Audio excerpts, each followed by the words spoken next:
رب تبارک و تعالی قرآن پاک میں سورہ نور میں آیت نمبر 30 میں رب ارشاد فرماتا ہے، حکم دو اپنے ماننے والوں کو اپنی نگاہیں نیچی رکھیں اور اپنی شرمگاہوں کی حفاظت رکھیں۔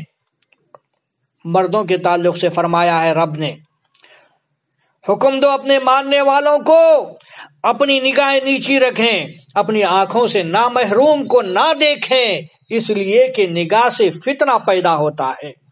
عارفین نے کہا ہے کہ اس آیت کا مطلب یہ ہے کہ محبوب مومنین سے کہہ دو کہ آنکھیں ان کی طرف سے بند کریں جن پر نظر ڈالنا حرام ہے۔ دل کی آنکھ اللہ کی طرف سے بند کر لیں۔ مردوں کے لیے قرآن میں حکم ہے۔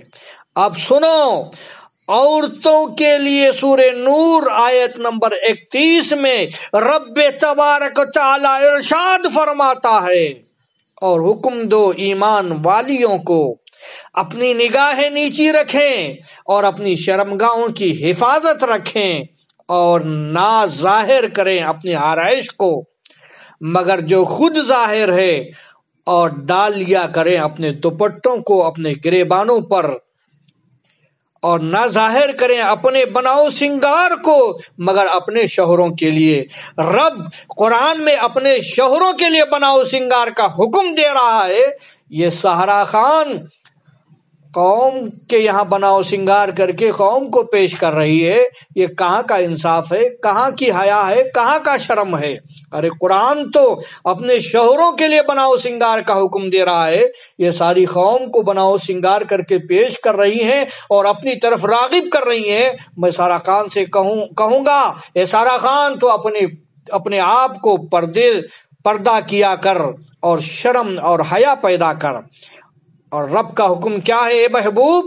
حکم دو ایمان والیوں کو اپنی نگاہیں نیچی رکھیں اور نامحروم مردوں کو نہ دیکھیں، اور زنا سے اپنی شرمگاہوں کی حفاظت رکھیں۔ رب فرما رہا ہے بلکہ بدکاری کی تحریک پیدا کرنے والے اسباب سے بھی اپنے کو دور رکھیں، غیر معمولی احتیاط سے کام لیں اور نہ ظاہر کریں اپنی آرائش کو، یعنی زیور، خوبصورت لباس، رنگ وغیرہ سے اپنا بناؤ سنگار کر کے کسی کے سامنے نہ آئیں۔ زینت سے زینت کے مقام مراد ہیں، منہ اور ہتھیلیاں مستثنا ہیں۔ ڈال لیا کرے اپنے دوپٹوں کو اپنے گریبانوں پر، یعنی گردن اوڑھنی سے چھپا لیں تاکہ ان کے بال، کان، گردن اور سینے چھپتے چھپے رہیں، اور نہ ظاہر کریں اپنے بناؤ سنگار کی جگہوں کو، یعنی سر، بازو، سینہ، اور ان کو ظاہر نہ کریں، اس لیے کہ مسلمان عورت کو ان کے سامنے پوشیدہ زینت ظاہر کرنا درست نہیں ہے، اس لیے کہ دین کے حکم نے مسلمانوں اور کافروں میں آشنائی اور دوستی کی رسم بٹھا دی، اس لیے کہ پاک دامن بیویوں کو بدکار عورتوں کی ملاقات سے بھی پرہیز کرنا چاہیے۔ کیا فرمایا؟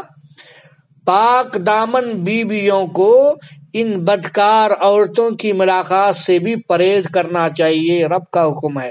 اللہ تعالیٰ نے سب کو توبہ کا حکم فرمایا ہے، اس لیے کہ کوئی آدمی خطرے اور گناہ سے خالی نہیں۔ بعض عارفین نے کہا ہے، کیا بات کہی ہے، سب سے زیادہ اسے توبہ کی حاجت ہے جو اپنے کو توبہ کا محتاج نہیں جانتا۔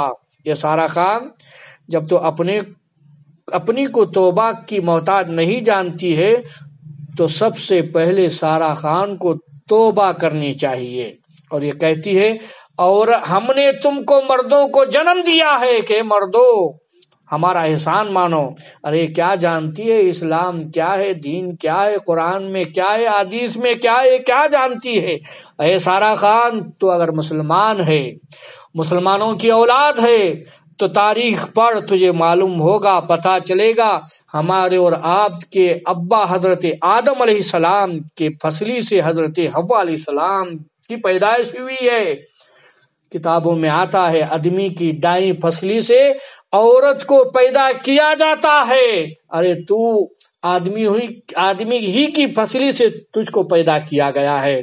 اور یہ کہتی ہے آدمیوں کا مقام کیا ہے، تو کیا جانتی ہے آدمیوں کا مقام کیا ہے؟ اگر آدمیوں کے مقام کو جاننا چاہتی ہے تو حدیث رسول پڑھ، تجھے پتہ چلے گا۔ میرے آقا صلی اللہ علیہ وسلم ارشاد فرماتے ہیں اگر رب تبارک و تعالی کسی کو سجدہ کرنے کا حکم دیتا تو میں عورتوں کو حکم دیتا کہ تم اپنے شوہروں کو سجدہ کرو۔ یہ ہے مردوں کا مقام، یہ ہے مردوں کی شان، یہ ہے مردوں کی عظمت۔ یہ سارا کان ہوش میں آ اور سنبھل کے بات کر، بے ہوشی میں اگر بات کرے گی تو ایسے ہی گرفتار ہوتے جائے گی۔